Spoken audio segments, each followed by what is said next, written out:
Yes मुलांनो, चला presenty लावा सगळ्यांनी. अनुज, गोपी, धीरज, येस अभिज्ञ. झाले? चला स्टार्ट करूया आपण.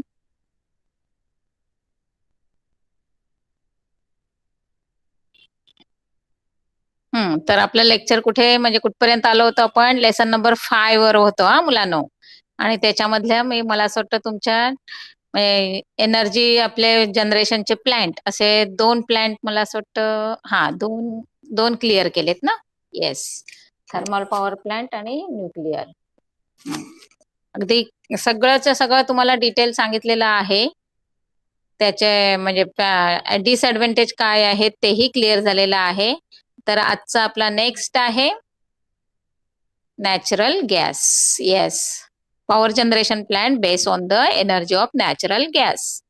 In this plant, the turbine is run by the gas at very high temperature and high pressure generated by the combustion of the natural gas. A flowchart showing various stages in the power generation plant based on the natural energy. काय सांगितलंय बघा, पहिलं एक लक्षात घ्यायचं आहे की flowchart वरनं तुम्हाला सांगते पण फ्लोचार्ट हा येलो फ्लोचार्ट हा मुलांनो, आणि तुमची डायग्राम यांचं ऍट अ टाइम आपण बघूया. म्हणजे compressor of the for the pressure air. त्याच्यानंतर मग काय होतंय, म्हणजे जी एअर आहे तर ती एअर कुठून येणार आहे तुमची. तर हे सगळं जो आपला प्लांट आहे मुलांना तो नॅचरल गॅसवर बेस आहे. मग आता नॅचरल गॅस कुठून येणार आहेत, तर तुमचे जे काही अंडरग्राऊंड आपले मिनरल्स असतात, मिनरल्स म्हणजे पेट्रोकेमिकल्स म्हणा, त्याच्यामध्ये डिझेल, पेट्रोल असे बरेचसे आहेत की नाही, ते जेव्हा आपण शोधून काढतो, फाइंड आउट काढतो, तेव्हा त्याच्या बरोबर तुमचं ते अंडरग्राऊंड असतात ना, आणि ते फोसाईल फ्युएल असतात मुलांना.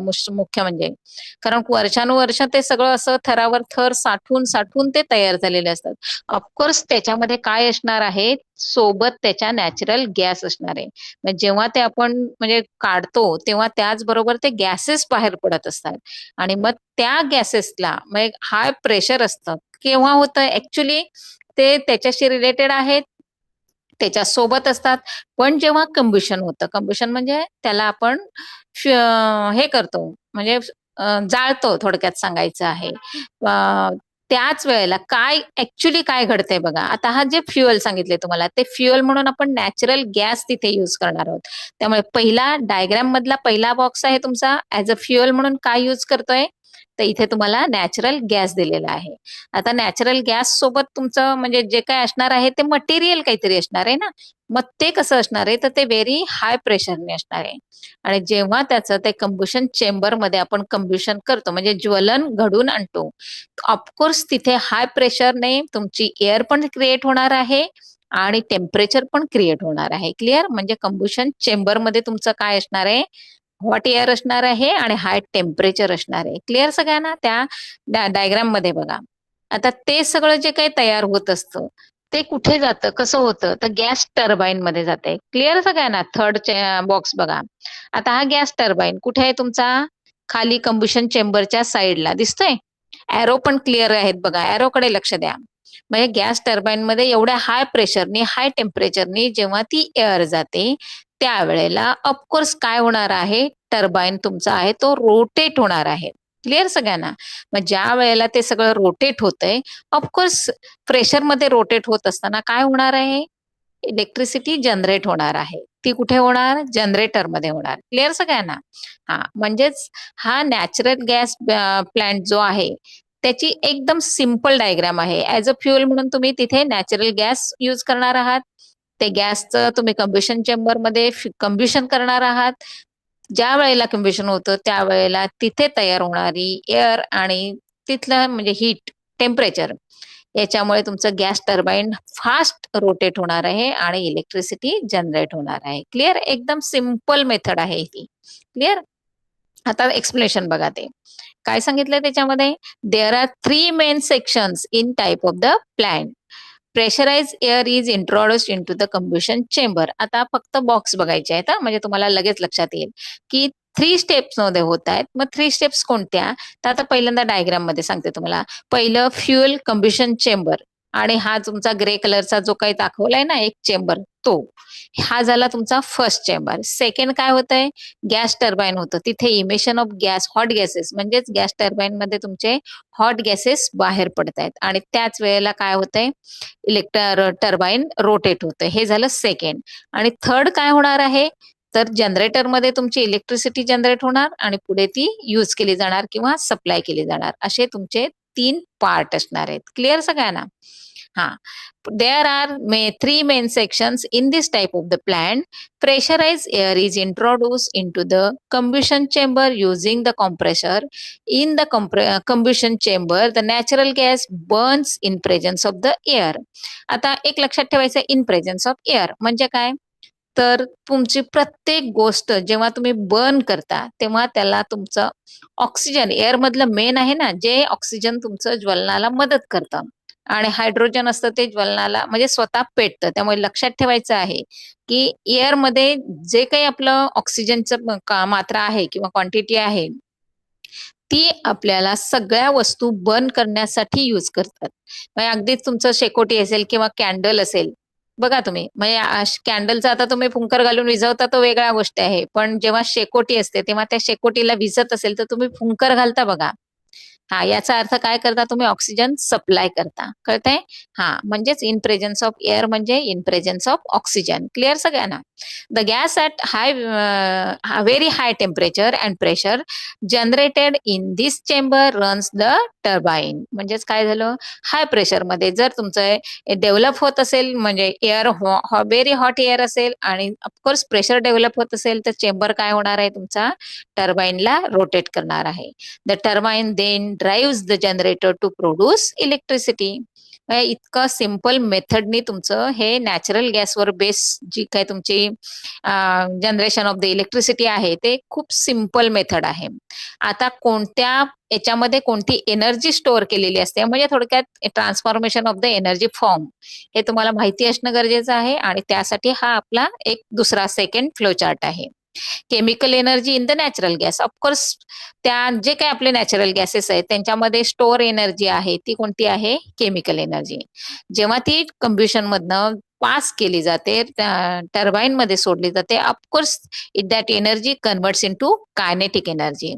Kinetic energy generated due to combustion of the natural gas and then natural gas kinetic energy म्हणजे जर ती कायनेटिक एनर्जी आहे तर ऑफकोर्स ती काय असणार आहे? प्रेशरमध्ये असणार आहे आणि त्यामुळे ती टर्बाईनला रोटेट करते आणि ऑफकोर्स फायनली आपलं काय मिळतंय? इलेक्ट्रिसिटी जनरेट होते. इज दॅट क्लिअर सगळ्यांना? The efficiency of this type of the power generation plant is higher than that of the power generation plant based on the coal. लक्षात ठेवायचंय नेहमी की कोल मधनं जे काही इलेक्ट्रिसिटी जनरेट होते त्याच्यापेक्षा हाय पॉवरनी जनरेट होते आपल्या नॅचरल गॅसनी. More ever since the natural gas does not contain sulphur, काय सांगितलं की ह्याच्यामधनं जेव्हा इलेक्ट्रिसिटी तुमची डेव्हलप होते जनरेट होते त्यावेळेला त्याच्यामध्ये सल्फर तयार होत नाही. ऑफकोर्स याच्यामधनं होणारं पोल्युशन हे लेस पोल्युशन असणार आहे. बघा, burning of the natural gas result in the less pollution म्हणजे as compare to the coal pollution. Coal plant काय होणार आहे? नॅचरल जो इलेक्ट्रिसिटीचा आपला प्लांट आहे त्याच्यामधनं जे पोल्युशन होतं ते मोस्टली नाहीच्या बरोबर असतं. कळतंय का? तर सल्फर सारखे गॅसेस त्याच्यातनं तयारच होत नाहीत. CO2 सारखे गॅसेस त्याच्यातनं तयारच होत नाहीत.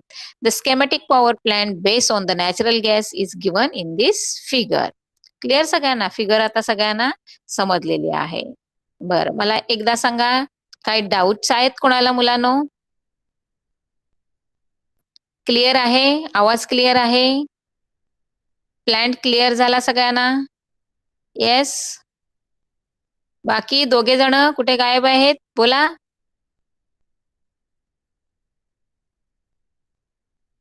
ठीक आहे, चला.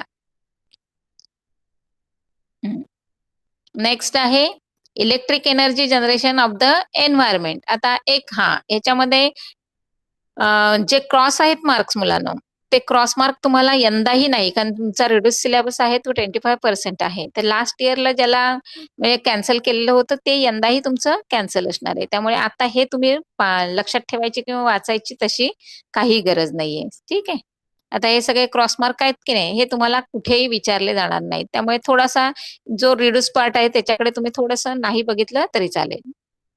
आता आपण जाऊया हायड्रो इलेक्ट्रिक एनर्जी. तर हायड्रो इलेक्ट्रिक एनर्जी त्या नावावरूनच तुम्हाला कळणार आहे की हे एनर्जी कशावरनं तयार होणार आहे, पाण्यापासून तयार होणार आहे. कळतंय?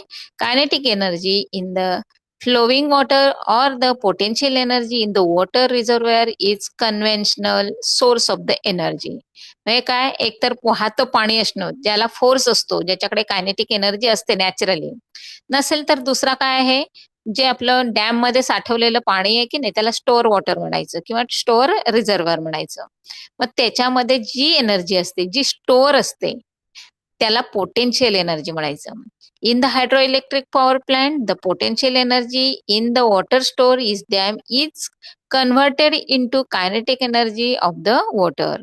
Fast flowing is brought from the dam to the turbine at the bottom of the dam. बघा आलं की नाही, की जेव्हा तुमचं हे पोटेन्शियल एनर्जी फॉर्म मधली एनर्जी जी आहे ती तुमची स्टोअर वॉटर मधली, मग स्टोअर वॉटर कुठलं यूज केलं जाणार आहे, तर ऑफकोर्स डॅम मधलं. The kinetic energy of the flowing water drives the turbine. The turbine it turns drives the generator to generate electricity. म्हणजेच अगदी सिंपल मेथड बघा, की पहिला बॉक्स तुम्हाला दाखवलाय water reservoir with the potential energy. म्हणजे पहिलं एक्झाम्पल घ्या तुम्ही, की कोणत्या तरी डॅम मधनं आपण इलेक्ट्रिसिटी जनरेट करणार आहोत. मग ते तो डॅम म्हणजे तुमचं आलं पोटेन्शियल एनर्जी स्टोअर असणारं वॉटर. मग काय होणार आहे, ऑफकोर्स त्याला कुठेतरी प्रवाह लागणार आहे की नाही, मग त्याला सोडलं कसं जातं बघा. येस, डायग्राम पहिली बघा, हे तुम्हाला कळेल की एक डॅम आहे, कळतंय? हा, त्या डॅम मधनं डॅम रिझर्व्हायर ब्ल्यू मध्ये दाखवलंय बघा, तिथे तुमचा स्लाइस गेट्स दाखवलेत, म्हणजे त्या गेटनी पाणी सोडणार आहेत. जेव्हा ते स्टोअर आहे तेव्हा त्याच्याकडे पोटेन्शियल एनर्जी आहे, आणि त्या गेट मधनं जेव्हा ते बाहेर पडलं जाणार आहे तेव्हा ते तुमचं पाणी आहे ते काय होणार आहे, ट्रॅव्हल करणार आहे. ऑफकोर्स त्याच्यामध्ये त्या स्टोअर एनर्जी पोटेन्शियल एनर्जीचं ट्रान्सफर कशामध्ये होणार आहे, कायनेटिक एनर्जी मध्ये होणार आहे. कळतंय? मग ते तुम्हाला एरो दाखवलेत बघा, पेन स्टॉक वगैरे, तिथून ते वॉटर काय होणार आहे, ट्रॅव्हल करणार आहे आणि कुठे येणार आहे, ऑफकोर्स टर्बाईन मध्ये येणार आहे. मग त्या ट्रॅव्हलिंग पिरियड मध्ये त्याच्याकडे पोटेन्शियल एनर्जी कशात झाली, convert it into kinetic energy. त्यामुळे ऑफकोर्स तिथे तुमचं त्याच्यामध्ये जी एनर्जी आहे त्या एनर्जीमुळे तुमचं टर्बाईन काय होणार आहे, रोटेट होणार आहे. क्लिअर सगळ्यांना? हा, आणि ऑफकोर्स रोटेट झाल्यानंतर ते जनरेटरकडे जाणार आणि इलेक्ट्रिसिटी जनरेट होणार, आणि ती मग अशी यूज केली जाणार आहे. ते टॉवर वगैरे दाखवलेत बघा इलेक्ट्रिसिटीचे, ज्याला पॉवर हाऊस म्हटले, त्याच्या शेजारी तुम्हाला टॉवर दाखवलेत. म्हणजे तिथे तयार होणारी एनर्जी आपण कुठे यूज करणार आहोत, टॉवर थ्रू आपण सगळीकडे ट्रान्सफर करणार आहोत. क्लिअर? बघा त्याच्यानंतर काय दाखवलं तुम्हाला, वॉटर टर्बाईन, जनरेटर आणि इलेक्ट्रिकल एनर्जी. अगदी सिंपल 4 स्टेजेस आहेत. त्याला नाव आहे तुमचं हायड्रो इलेक्ट्रिक पॉवर प्लांट. कळतंय? Only 4 stages are there. आता त्याच 4 स्टेजेस कशा आहेत बघा. Potential energy in water that convert into kinetic energy in the flowing water and kinetic energy in the turbine, की जे टर्बाईनला रोटेट करते आणि इलेक्ट्रिक फॉर्म मध्ये कन्वर्ट होतं. Clear? The schematic of the electric plant is shown in this figure. From water about the middle of the total height of the dam is taken to the turbine as shown point B. म्हणजे point wise जर तुम्ही ए आणि बी चं बघितलं तर बघा, तुमचं म्हणजे पाण्याचं गेट खोललंय तेही तुमचं बॉटमला घेतलंय का, तर तिथे जरासं प्रेशर त्यांना जास्त मिळणार आहे. कळतंय? हा, एकदम simple. Since no fuel is burn in the hydroelectric plant, no air pollution due to the combustion of the fuel results. However, considering the issue like forced migration of the large community. आता एक of course काय असतं, जरी हे simple method असलं किंवा जरी कुठे काही कम्ब्युशन नसलं तरी प्रॉफिट अँड लॉसेस आहेतच प्रत्येक ठिकाणी. म्हणजे ह्याच्यामुळे काय होतंय, कुठेही कुठल्याही कम्ब्युशन होत नाही, त्यामुळे एअर पोल्युशन होत नाहीये. पण मात्र इथे दुसरं काय आहे, की एक लॉस काय आहे, तर जेव्हा तिथे डॅम बांधला जातो किंवा डॅमसाठी एरिया घेतला जातो, तो खूप मोठ्या प्रमाणात म्हणजे खूप असं हेक्टर एरियामध्ये तो डॅम तुमचा बसवला जात असतो.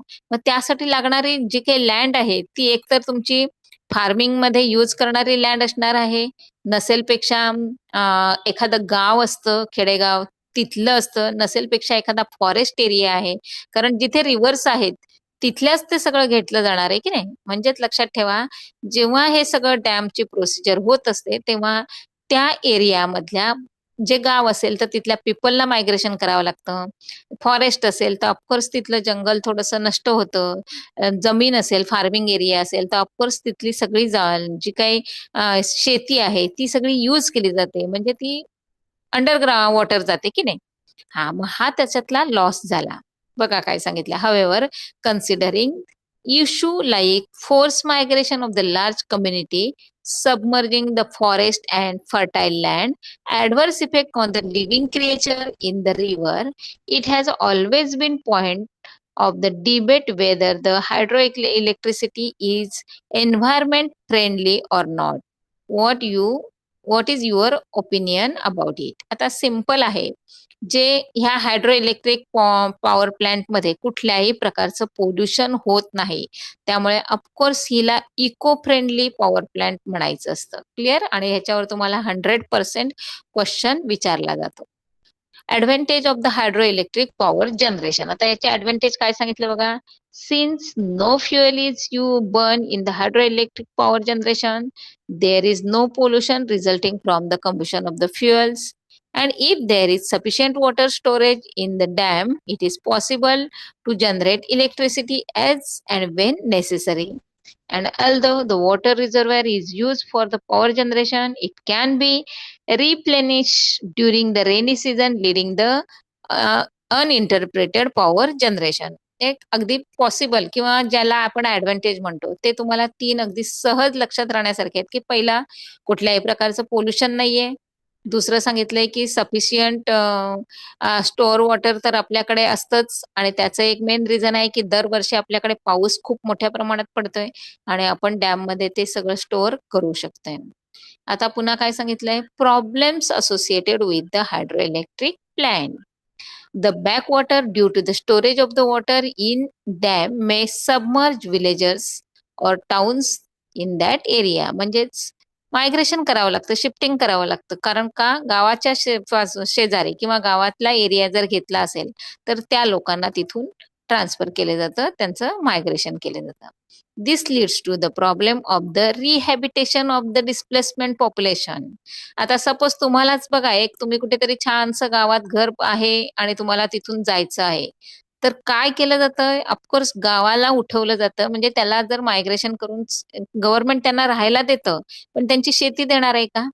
त्यांच्या घरामध्ये एवढा त्यांचा जेवढा एरिया ते वापरत होते किंवा ते सेटल झाले होते, तिथल्या सगळ्या एन्व्हायर्नमेंटला ते सर्व्हायव्ह झाले होते. ते सगळं मिळू शकतं का त्यांना नवीन जागेवर?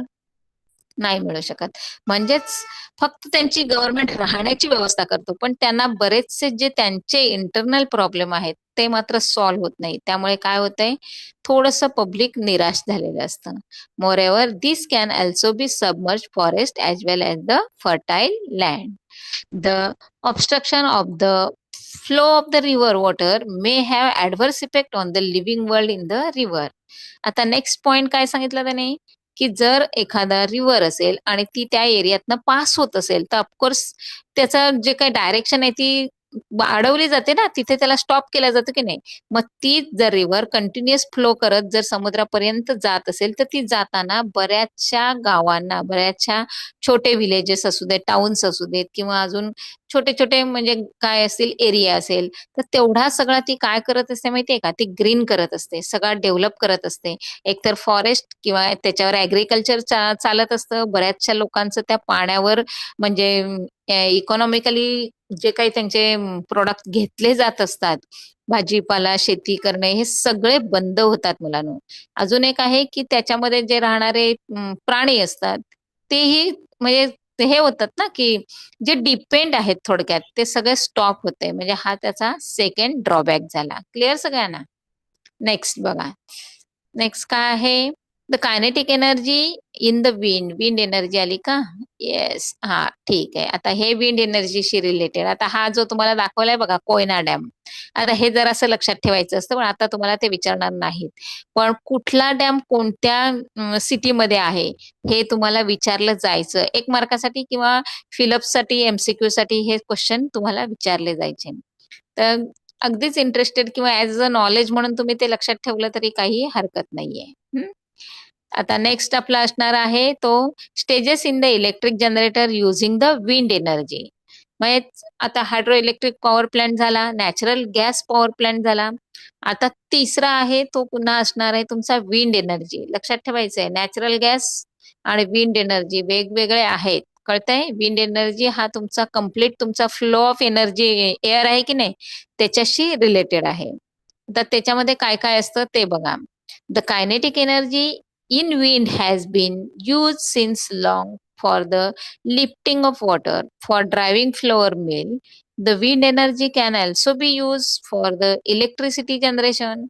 The machine which converts the kinetic energy of the wind to the electrical energy is called the wind turbine. आता पहिलं सगळ्यात महत्वाचं की हा इथे तुम्हाला विंड मिल दाखवली बघा. तर विंड मिल मध्ये तुम्हाला ऍक्च्युली जे ब्लेड्स आहेत, आता कधीतरी डोंगरावर कुठेतरी ट्रॅव्हल करताना तुम्ही असे ते डोंगरावर असे मोठे मोठे फॅन लावलेले बघितले असतील बघा. हा, मग त्याची ऍक्च्युली त्याचं स्ट्रक्चर कसं असतं म्हणजे इंटरनल स्ट्रक्चर कसं असतं ते तुम्हाला या डायग्राम मध्ये दाखवलंय, ज्याला आपण विंड मिल म्हणत असतो. तर त्याच्यामध्ये तुमचं मोस्टली मोकळ्या एरियामध्ये असतं, म्हणजे जिथे असं खूप मोठ्या प्रमाणामध्ये फोर्स म्हणजे हवेचा झोत असतो, तिथे तुमचे हे सगळे विंडमिल असतात. का? तर ती जी फ्लो होणारी जी तुमची एअर आहे, त्याच्यामुळे हे सगळे जे ब्लेड्स असतात की नाही, ते आपोआप रोटेट होत आहेत. कळते सगळ्यांना? आणि मग ते रोटेट होत असताना तो तुमचा गिअर बॉक्स दाखवलाय बघा, दिसतंय? हां. मग त्याच्यावरनं तो ॲज अ तुमचं टर्बाईन म्हणून हे तुमचे जे ब्लेड्स असतात ना, ते वर्क करत असतात, ते फंक्शन करत असतं. म्हणजे तुम्हाला ह्या डायग्राममध्ये तुम्हाला टर्बाईन असा कुठेही वर्ड दिसणार नाहीये बघा. आता इथे kinetic energy in the wind म्हणजे काय आहे? फ्लोविंग विंड आहे, तर ऑफकोर्स त्याच्यामध्ये असणारी एनर्जी तुमची कायनेटिक एनर्जी असणार आहे. आता ही कायनेटिक एनर्जी कुठे जाते? टर्बाईन मध्ये. मग आता ह्या डायग्राम मध्ये तुम्हाला टर्बाईन कुठे दिसतायत?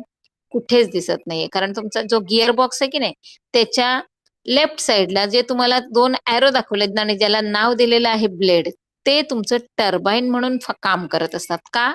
तर ते कायनेटिक एनर्जी म्हणजे विंडच्या माध्यमाने ते फ्लो म्हणजे रोटेट होत असतात आणि मग इलेक्ट्रिसिटी जनरेट होत असते. क्लिअर सगळ्यांना? हे फंक्शन थोडस तुमच्या ह्या स्ट्रक्चर काय आहे आणि त्याचं कसं वर्क असतं म्हणजे कसं चालतं ते तुम्हाला कळणं गरजेचं आहे. आणि ऑफकोर्स प्रत्येकामध्ये तुम्हाला फ्लोचार्ट असणार आहे. तर पहिलं आहे तुमचं wind with the required velocity म्हणजेच खूप मोठा प्रेशरनी तो वारा वाहणं गरजेचं आहे. Wind turbine with the large fins म्हणजेच तुमचे ब्लेड्स खूप जोरात फिरणं गरजेचं आहे आणि ते फिरायला लागल्यानंतर ऑफकोर्स इलेक्ट्रिसिटी जनरेट होणार ती तुमची जनरेटर मध्ये होणार आणि नंतर त्याच्यातनं आपण इलेक्ट्रिकल एनर्जी डेव्हलप करणार. क्लिअर सगळ्यांना? हा, पुढे बघा. The machine which converts the kinetic energy of the wind to the electrical energy is called wind turbine. As the wind strikes the blades of the turbine the blades rotate म्हणजेच blade rotate व्हायला लागल्या म्हणजेच blades तुमचं as a turbine म्हणून function करतायत. The axle of the turbine is connected to the electric generator though the gear box. काय केलं? Of course तिथे जे काही म्हणजे रोटेशन झाल्यानंतर जो काही तुमचं पॉवर जनरेट होते ती कुठे जाणार? तुमची gear box. The function of the gear box is to increase the rotations per unit time. आणि गिअर आता तुम्हाला गिअरच्या बद्दल माझ्यापेक्षा जास्त माहिती असणार आहे की त्यामुळे तुमचं रोटेशन जे आहे पर युनिट टाइमला ते काय होणार आहे? फास्ट होतं. Thus, the rotating blade drives the turbine, and the turbine in turns drives the generator to generator electricity. Various stages in the wind energy generation system can be shown in the figure. बघा तुम्हाला सगळं मी explain केलेलं आहे. दोन्ही diagram पुन्हा पुन्हा बघा, तुम्हाला कशा प्रकारे त्याचं कुठल्याही ह्या डायग्रामवर तुम्हाला क्वेश्चन येत नाही मुलांना. या विंड एनर्जीमध्ये. पण मात्र इन केस जर असं तुम्हाला काही पिक्चर क्वेश्चन पेपर मध्ये आलाच, तर तुम्हाला स्वतःला कळलं पाहिजे की हे कोणत्या प्लॅन्टशी रिलेटेड आहे. म्हणून स्टडी करताना प्रत्येक ईच अँड एव्हरीथिंग तुम्ही सगळं कोणाशी रिलेटेड काय आहे ते बघणं खूप गरजेचं आहे. मग त्याच्यावर भले तुम्हाला ते क्वेश्चन येवो न येवो, पण आपण प्रिपेअर्ड असणं खूप महत्वाचं आहे. Wind turbines with the capacity right from less to the 1 kilowatt to about 7 megawatt, म्हणजेच 7000 किलोवॅट. बघा, तुम्हाला हे पण आलं पाहिजे. तर 1 किलोवॅट म्हणजे किती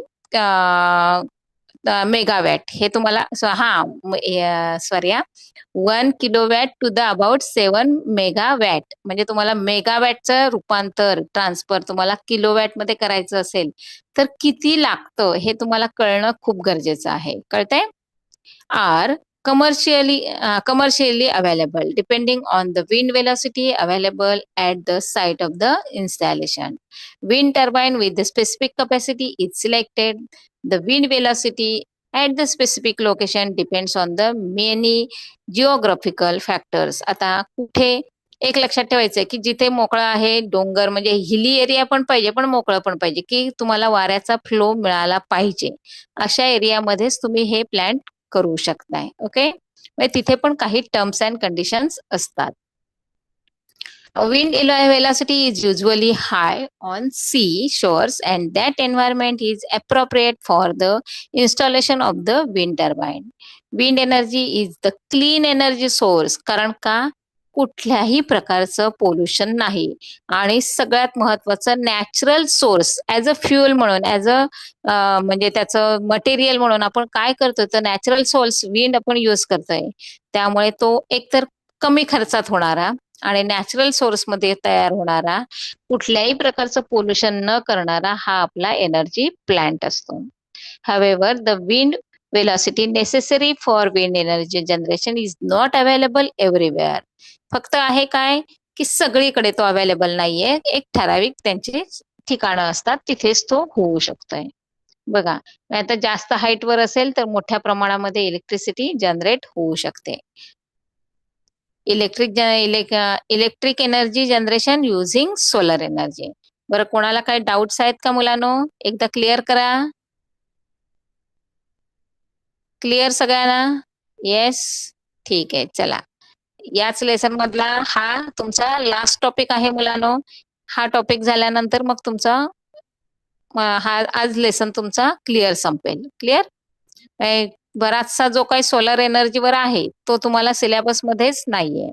electric energy generation using solar energy. Using the energy in the sunlight, electric energy can be generated in two ways. In all the above methods, the electricity generation we have studied, the electric generator is driven by the using some source of energy and electricity is generated by making use of the principle of the electromagnetic induction. आता एक आहे की हा electric जनरेशनचा solar एनर्जीवरचा आहे. थोडासा म्हणजे एवढाच paragraph तुमच्यासाठी आहे की ते जे पॅनल असतात की नाही ते पॅनलशी रिलेटेड असतात. तर त्याच्यावर स्टडी करायचं ना, तर हे लक्षात ठेवायचं आहे की हे पॅनल कसे असतात. एक तर तुमचे बघा, म्हणजे त्याने सांगितलं एक तुम्ही शिकलात सिरीज आणि पॅरलल. तर हे वरचं आहे ते सिरीज मधलं आहे बघा, सोलर सेल्स इन सिरीज, आणि हे दुसरं आहे सोलर सेल्स इन पॅरलल. आणि त्याच्यानंतर हे solar panel made from the 36 solar cells, म्हणजे छोटे छोटे सेल्स लावलेत. आता हेच सेल तुम्ही एखाद्या कुठल्या तरी मोठ्या बिल्डिंगवर, हॉटेलवर किंवा कुठल्या तरी मोठ्या अशा प्लांटवर बघता बघा, बऱ्याच वेळेला ते लावलेले दिसत आहेत. याचा अर्थ नॅचरल सोर्स आहेत ते हल्ली यूज केले जातात आणि त्याच्यापासून इलेक्ट्रिसिटी म्हणजे तयार केली जाते. मग त्यासाठी दोन मेथड आहेत. एक तुमचं मॉड्यूल असतं ते एक सिरीज मध्ये असतं आणि दुसरं असतं ते पॅरलल मध्ये असतं. मग त्याच्याशी रिलेटेड आता एक्सप्लेनेशन बघूया. In all the above methods, electricity generation we have studied, the electric generator is driven by using some source of energy and electricity is generated by the making use of the principle of electromagnetic induction. However, electrical energy can be generated directly from the solar radiation without using generation and without using the principle of the electromagnetic induction. This happens in the solar photovoltaic cell. Solar photovoltaic cell converts the solar energy directly into the electrical energy. इथे तुमच्या आता कोणतेही panel कोणतेही source नाही तर only तुमचा हा जो काही याचा सिलिकॉनचा पॅनल असतो की नाही हे जे आहेत ना याला पॅनल म्हणतात ते पॅनल डायरेक्टली काय करत असतात तुमचे इलेक्ट्रिसिटी जनरेट करत असतात. In the second method, the energy in the solar radiation is converted into thermal energy first, and then turbine generator system is driven using the thermal energy to the generate electricity. आता याच्यामध्ये काय system आहे कसं होत आहे त्याच्यासाठी फक्त दोनच गोष्टी आहेत बघा. एनर्जी इन द सनलाइट सूर्यापासून मिळणारे आपल्याला तीव्र प्रकाश किंवा आपली हीट ज्याला म्हणतो आपण सकाळ दिवसभरातनं मिळतं ते काय केलं जातं फोटोव्होल्टॅनिक इफेक्ट केला जातो आणि डायरेक्ट ते काय केलं जातं इलेक्ट्रिक पॉवर मध्ये जनरेट केलं जातं. क्लिअर एवढं सिम्पल म्हणजे लॉजिक आहे त्याच्यामध्ये. सोलर फोटोव्होल्टॅनिक सेल लक्षात ठेवायचंय फोटोव्होल्टॅनिक सेल कुठे यूज केला जातो तर फक्त तुमचं सनलाइट म्हणजे सोलर एनर्जी पॉवर प्लांट आहे तिथेच केला जातो. त्याच्यावर तुम्हाला क्वेश्चन येतो आणि तुम्ही आता एमसीक्यू बघितलेत तुम्हाला त्या टाईपवर तुम्हाला एमसीक्यू विचारले जातात. Solar photovoltaic cell converts the solar radiation energy directly into electrical energy. This is called solar photovoltaic effect. हे फोटोव्होल्टाइक इफेक्ट कशाला म्हणतात हे तुम्हाला कळलं पाहिजे. The electrical energy generated through this energy transformation from the DC in the nature direct current. कळतंय? These solar cells are made up of the special type of the material called as semiconductor, that is silicon. जे मी आता म्हटलं ना तुम्हाला हे panel आहेत तर त्याच्यावर एक कोटिंग असतं. मग ते एक तर पहिलं लक्षात ठेवायचं आहे ते कशाचं असतं तो तुम्हाला एक क्वेश्चन विचारतो तर ते सिलिकॉनचं असतं आणि त्यालाच काय म्हटलं जातं तर सेमी कंडक्टर म्हटलं जातं. तर तुम्ही कन्फ्यूज होत असता नेहमी तर दोन्ही वर्ड लक्षात ठेवायचंय. कंडक्टर म्हणजे काय पास करणारा वाहून नेणारा मग तो सेमी कंडक्टर पण मटेरियल कोणतं असतं तर silicon. A silicon solar cell is of dimension 1 centimeter square generates current of the about 30 milliammeter and potential difference of this about 0.5 volt. म्हणजेच तयार होणारी इलेक्ट्रिसिटी किती पॉवर प्लांटची असणार आहे 0.5 व्होल्ट असते. Thus, the silicon solar cell of the dimension 100 centimeter square will generate about 3 ampere म्हणजेच 30 milliampere per centimeter square into 100 centimeter square. That means 300. That means in short 3 ammeter. Current and 0.5 volt. Remember that the potential difference available from the solar cell is independent of its area. आणि प्रत्येक एरियाला हा एक स्वतःचा असा एक sale असतो आणि मग त्याची कपॅसिटी मग ती 0.5 असेल तर किती पॅनल आहेत आता इथे बघा तुम्हाला दाखवलेत खूप छोटे छोटे पॅनल लावलेत का तर जेवढे छोटे पॅनल असतील तुमचे सोलर सेल्स लावलेत बघा त्याने किती आहेत 36 आहेत.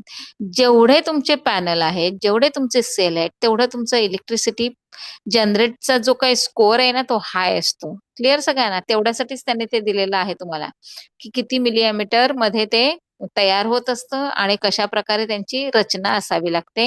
म्हणजे पॅरल मध्ये असेल तर काय इफेक्ट मिळतो सिरीज मध्ये असेल तर काय इफेक्ट मिळतो हे पण तुम्हाला त्यांनी क्लिअर केलंय. पण याच्यावर तुम्हाला आता क्वेश्चन विचारला जाणार नाही त्यामुळे आपण ह्याला थोडस बाजूला ठेवूया.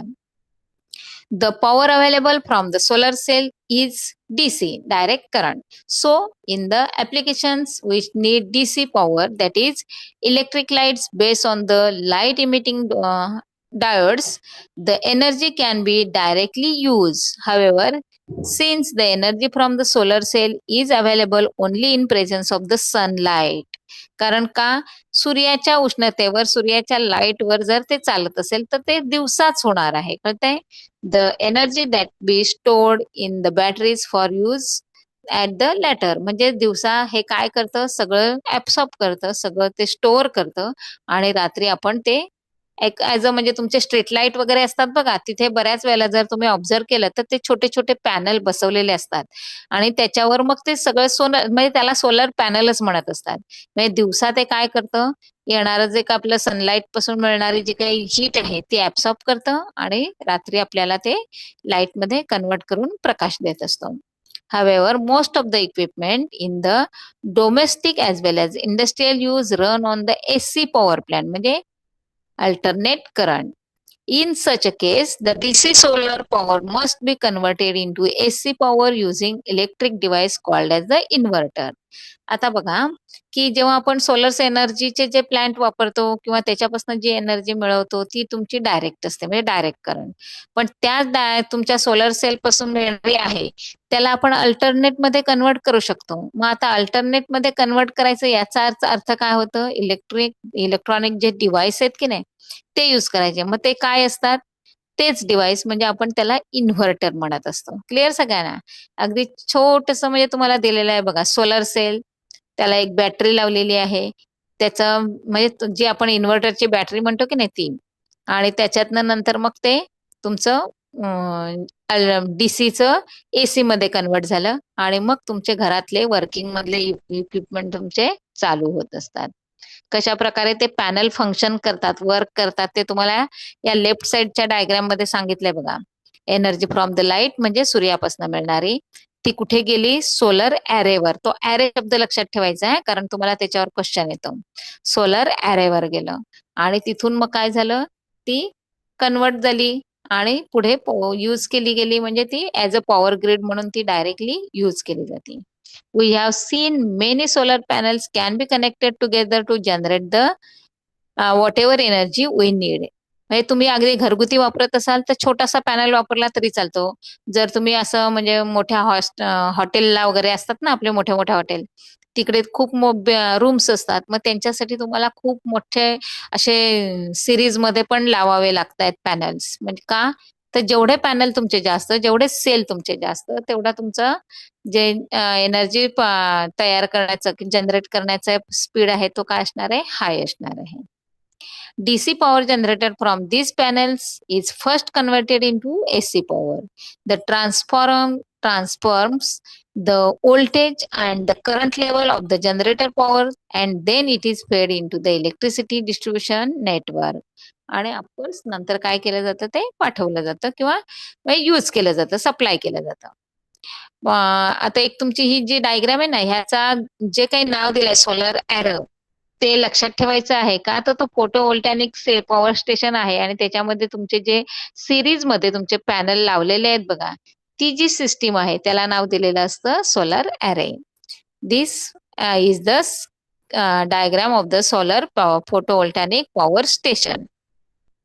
In this way, electricity is generated without any fuel combustion and so without any air pollution. However, since the energy is generated using solar radiation, solar cells can generate electricity during only daytime. Clear सगळ्यांना? पुढे बघा. Solar thermal power plant. We have seen that thermal energy generated from the coal and nuclear energy can be generated the electricity. Thermal energy can also be generated from the solar radiation and can be used for the radiation production. Different stages in the such solar thermal power plant are uh, given below. Concentrations of the collecting sunlight म्हणजेच पहिलं absorb केली, heat absorb केली. ते absorber for the absorbing the concentrated sunlight म्हणजे जे काही store केलेलं आहे दुपारी अगदी खूप मोठं म्हणजे खूप तीव्र प्रकाश असतो, तीव्र ऊन असतं, जेव्हा जाणवतं आपल्याला, तेव्हा हे सगळं ऍब्सॉर्ब करून ठेवलं जातं. ते नंतर मग काय केलं जातं? ऑफकोर्स ती हीट आहे, ती हीट मग ऑफकोर्स पुढच्या सगळ्या गोष्टींमध्ये मुलांनो बॉयलर असणार आहे. मग बॉयलरमधनं स्टीम क्रिएट होणार आहे आणि ती स्टीम तुमची इलेक्ट्रिसिटी टर्बाईनवर सोडणार आहेत आणि मग टर्बाईन तुमचा रोटेट होणार आहे आणि टर्बाईन रोटेट झाला की that is converted into electricity. अशा प्रकारे तुमचं इलेक्ट्रिसिटीचं काम होत असतं.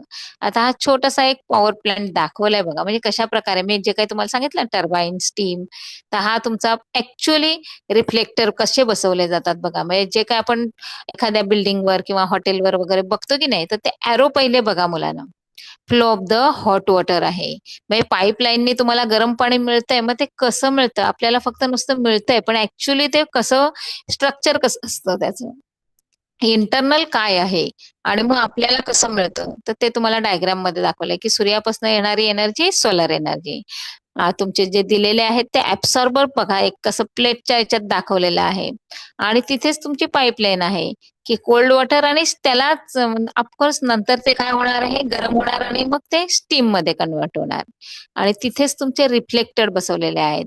तर अशा प्रकारे हे सोलर पॅनल्स आहेत आणि त्यांच्यामध्ये तुमचे पाईप्स टाकलेले आहेत आणि ते पाईप्स मध्ये कनेक्शन कसं दिलंय बघा. सोलर पॅनल्स कुठे गेले, तुमचे स्टीम कडे गेले आणि तिकडेच तुमचा टर्बाईन आहे. टर्बाईनमुळे काय झालं, एनर्जी जनरेट झाली आणि नंतर हे सगळं करत असताना जर स्टीम तयार होते तर ऑफकोर्स त्या बॉइलिंग वॉटरला कूल करणं पण गरजेचं आहे. त्यामुळे कुलिंग टॉवर ही तिथे असतात आणि कुलिंग टॉवर थ्रू नंतर पुन्हा ते ॲरो दाखवलाय बघा तुम्हाला, पंप. त्या ॲरोने काय करतात, ते पुन्हा पॅनल पर्यंत पुन्हा ते पाणी रोटेट होतं. म्हणजेच ही जी सिस्टीम आहे ती कशी फंक्शन करते ते तुम्हाला त्या पहिल्या लेफ्ट साइडच्या डायग्राम मध्ये दाखवले आहे. क्लिअर?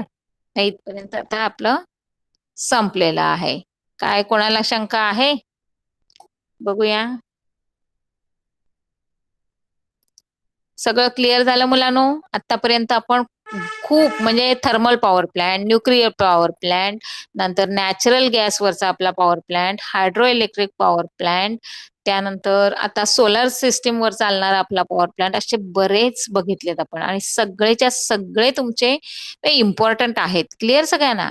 हा, तर ते एकदम एक म्हणजे असं सिस्टमॅटिक काय करायचं, एक पॉवर प्लांटचं नाव लिहायचं, त्याचे सगळे फ्लोचार्ट आहेत ते तुम्ही हे करून ठेवायचे, काम संपलं. ओके, चलो बाय.